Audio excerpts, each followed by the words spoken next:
Olá pessoal, tudo bem? Eu me chamo Hansen e eu sou professor de Geografia e Atualidade do Descomplica. Hoje eu vim aqui falar com vocês sobre o Enseja.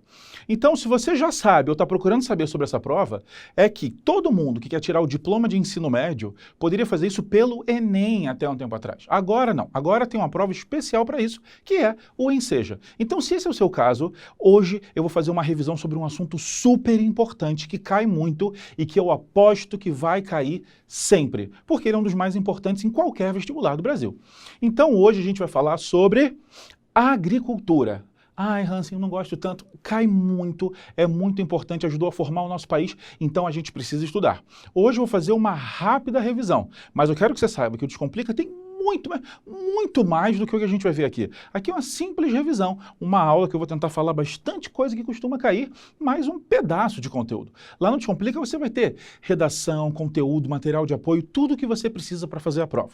E olha só, aqui embaixo na descrição tem um link. Você pode clicar nesse link e assinar com desconto. Inclusive está mais barato que no site, tá bom? Então você pode clicar e você vai ver lá o nosso curso do Enseja e eu tenho certeza que você vai ter essa conquista. Isso é fato. Então vamos cair logo nesse assunto que a gente sabe que vai aparecer na prova. Vamos falar de agricultura brasileira. Gente, olha só, quando a gente fala de agricultura, eu estou falando da história do Brasil. Você fala assim, nossa, Hans, você não acha isso um pouco exagero? Não, eu não acho exagero. Você quer ver um exemplo? Vamos lá, vamos pensar em Brasil.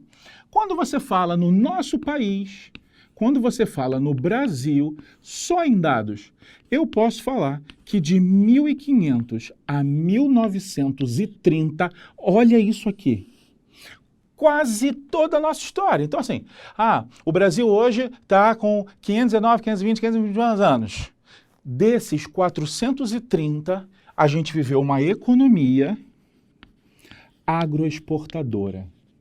O que significa agroexportadora? Uma economia que pega produtos naturais e vende para o mercado externo. Isso aqui é muito importante de você entender. Muito, sabe por quê? Porque às vezes você olha e fala assim, nossa, deve ter tanto conteúdo para estudar, deve ser tanta coisa para eu ver. E aí você vai lá e descobre que, na verdade, algumas lógicas se repetem, como, por exemplo, o Brasil até hoje é um país que tem uma agricultura fortíssima, ela representa uma enorme parte da receita, do dinheiro, das divisas do país. Não esquece isso aqui. Então é muito importante para a nossa economia. Hoje, século XXI, o Brasil depende do campo, depende da pecuária, depende da agricultura, depende da mineração. E foi assim desde sempre, e nesses 430 anos, a nossa economia era basicamente agroexportadora. A gente não tinha passado por uma grande produção industrial ainda, que vai acontecer só no governo Vargas. Então a gente tinha no campo quase tudo.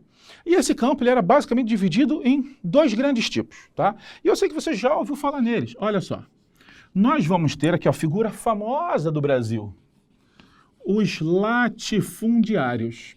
Aí você fala assim, nossa, Hansen, eu realmente já ouvi falar em latifundiários. O que é isso? Latifúndio, gente, são grandes terras. Os latifundiários, eles são os donos das grandes terras.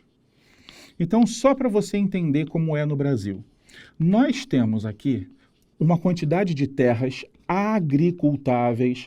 Eu preciso que você se acostume a esse termo. Terras agricultáveis. Terras onde eu posso desenvolver agricultura. Se você parar a pensar, por exemplo, uma terra congelada, uma terra de área polar, ela não tem condição de desenvolver agricultura, então ela não é agricultável. O Brasil, além de gigante, tem a maior quantidade de terra agricultável do mundo. Então, se tem um lugar que a agricultura pode crescer, é no Brasil, tá? Por mais que a gente tenha que fazer isso de uma maneira correta e pensada, ela tem muito a desenvolver no Brasil. Então, nós temos um grande grupo desses latifundiários. Eles vão ter um modelo de produção muito conhecido, chamado de plantation. Esse nome é importante, tá? O que é esse plantation? É o típico modelo de produção dessas grandes terras, tá? Por quê? Porque elas vão ter duas características muito fortes. Elas vão ser monocultoras, então ela vai seguir uma monocultura, e ela vai ser exportadora. O que isso aqui quer dizer? Então vamos lá. As maiores terras do país, ou seja, os latifúndios, tem como característica ser monocultora. O que é fazer uma monocultura? É plantar só uma coisa. Então, a gente chama de um gênero agrícola. Então, por exemplo, você vai ver que na história do Brasil, nós vamos ter um grande momento em que a gente plantava cana para fazer açúcar. Depois a gente vai ter um grande momento que a gente plantava café. E aí, no meio do século XX, vamos começar o grande momento da soja. A soja continua agora no século XXI, a cana mostra uma força, nós temos outros produtos, mas geralmente essas grandes fazendas comerciais, elas plantam um gênero para exportar, para o mercado externo. Então até hoje, isso aqui caiu no ensejo, então fica de olho. Até hoje, o que a gente sabe? Que esse modelo de latifúndio ele é super importante para o Brasil, super importante, porque entra muito dinheiro. Não esqueça que a prova do Enseja, ela é uma prova crítica, ela é uma prova que testa se você está por dentro dos problemas da sociedade, das questões de direito, de cidadania, das identidades de gênero, dos problemas que o Brasil passa. E a gente sabe da nossa crise econômica. Então, a indústria, o setor de comércio, eles sofreram muito com a crise. E aí, quem foi que salvou? O setor primário.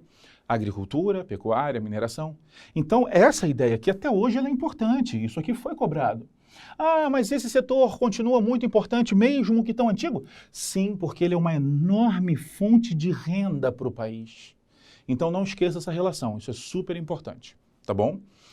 De um lado o latifúndio, do outro, a gente não pode esquecer a famosa, importante e crucial agricultura familiar. Gente, a agricultura familiar, ela tem esse nome porque ela é desenvolvida geralmente em núcleos familiares ou muito próximos. Como assim? São pessoas que não têm muito dinheiro, na verdade elas têm bem pouco dinheiro, elas possuem terras bem pequenas e elas usam geralmente a família ou essas pessoas próximas como mão de obra. Daí o nome é agricultura familiar. É uma agricultura em que todo mundo que trabalha ali é basicamente da família. Isso é típico de um lugar que não tem muita riqueza, um lugar mais pobre, em que as pessoas fazem isso para fazer o que a gente chama de subsistência, que é basicamente sobreviver. E aí é que é um ponto muito importante, ó. Vou anotar aqui para você. Essa subsistência que eu falei, esse termo ele é bastante importante. Essa subsistência dá uma ideia de sobreviver. Tipo, o que essa agricultura familiar significa para essas pessoas?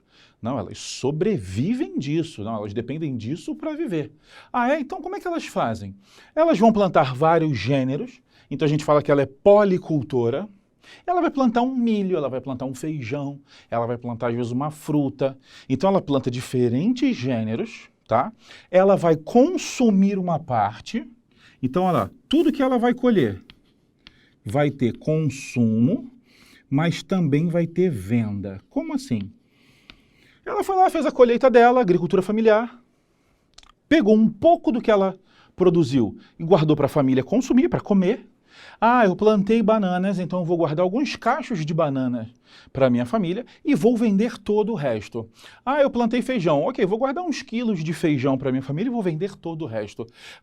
Abobrinha, amendoim, não interessa. Eu plantei certas coisas, guardei um pouco e vendi o excedente. Por que isso é muito importante? Muito importante. Porque essa agricultura familiar, essa estrutura que tem terras pequenas, que está lutando para sobreviver, que usa a família como mão de obra, essas pessoas, tá? Essas pessoas abastecem a maior parte do mercado interno do Brasil. Ou seja, boa parte das coisas que chegam à nossa mesa vem de agricultura familiar. Por quê? O grande latifúndio exporta. Então é óbvio que tem essa importância do latifúndio trazer dinheiro, segurar a economia do país. Isso é uma questão. A outra, totalmente diferente, é quem abastece o nosso dia a dia. Então é muito importante você ter essa visão clara, como os dois são muito importantes para o funcionamento do país. Muito importante.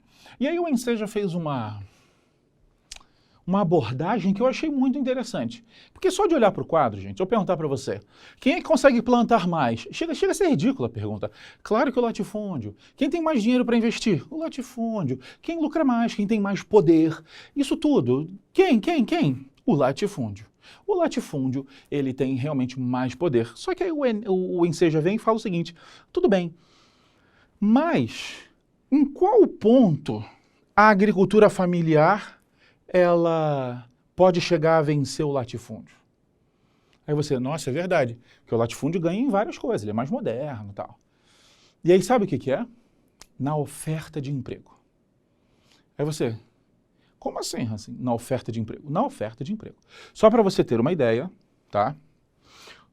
Essa agricultura, ela vai se modernizar muito, muito, quando a gente vai passar por um processo, que eu vou escrever aqui em cima para você, chamado de Revolução Verde. Aí você fala assim, Hansen, calma aí, o que é a Revolução Verde? A Revolução Verde, olha aqui, é o processo de modernização do campo.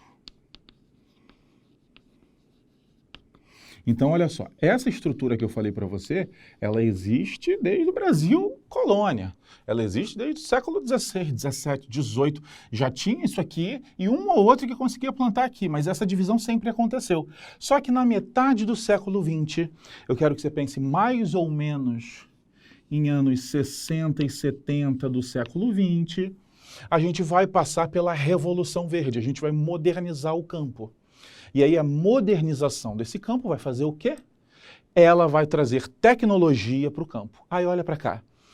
Qual dos dois você acha que consegue comprar tecnologia? Obviamente o latifúndio. Então esse latifúndio poderoso, ele vai se tornar mais moderno e ele vai mecanizar.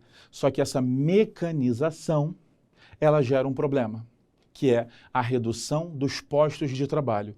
Então eu vou colocar aqui até com uma outra cor para a gente ter como alerta. Esse processo, principalmente o da mecanização,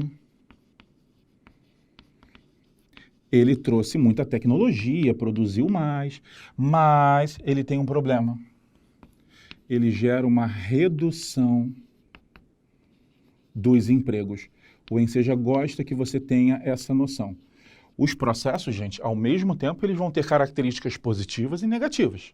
Então, se você sabe que, modernizei, trouxe máquinas, agora eu tenho controle de praga, agora eu tenho a semente certa, agora eu faço os famosos transgênicos, que é um assunto super importante. Vai lá no site do Descomplica para entender bem o que é a questão dos transgênicos. Se tem isso tudo, obviamente isso aqui tem um lado positivo, mas qual é o lado negativo? Tem um lado de poluição, tem um lado de uso do solo e tem um lado também da redução do emprego. Por que isso é importante? Vamos lá. Porque, inclusive, isso foi questão do Enseja, ele cobrava você saber o seguinte. Conforme o tempo foi passando e a agricultura foi modernizando, a quantidade de pessoas que moravam no campo foi caindo. Você entende por quê? Fala, nossa, mas o campo está mais moderno. É, mas ele quer que você saiba as duas coisas. Uma, que ele realmente está mais moderno. Tanto é que teve uma outra questão que ele sabe o que ele exigia de você? Olha só a ideia que ele jogava. O campo, o meio rural, não é só agrícola. Entende o que ele quer dizer com isso?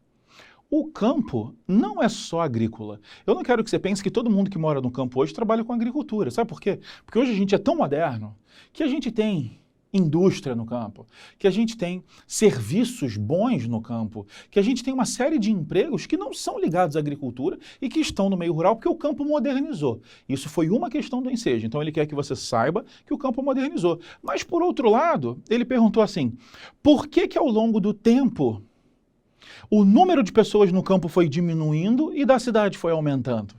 Por quê? Por causa de algumas vantagens da cidade, é verdade. Mas, principalmente, isso é super importante de você ter, a relação do emprego. A mecanização melhora a produção, mas ela diminui a quantidade de empregos. Hansen, mas agora tem gente que vai trabalhar lá, que vai ter estudado, que vai ter um salário muito maior. É verdade. A gente muda o perfil de quem trabalha. Mas sabe aquele campo em que tem muitos trabalhadores?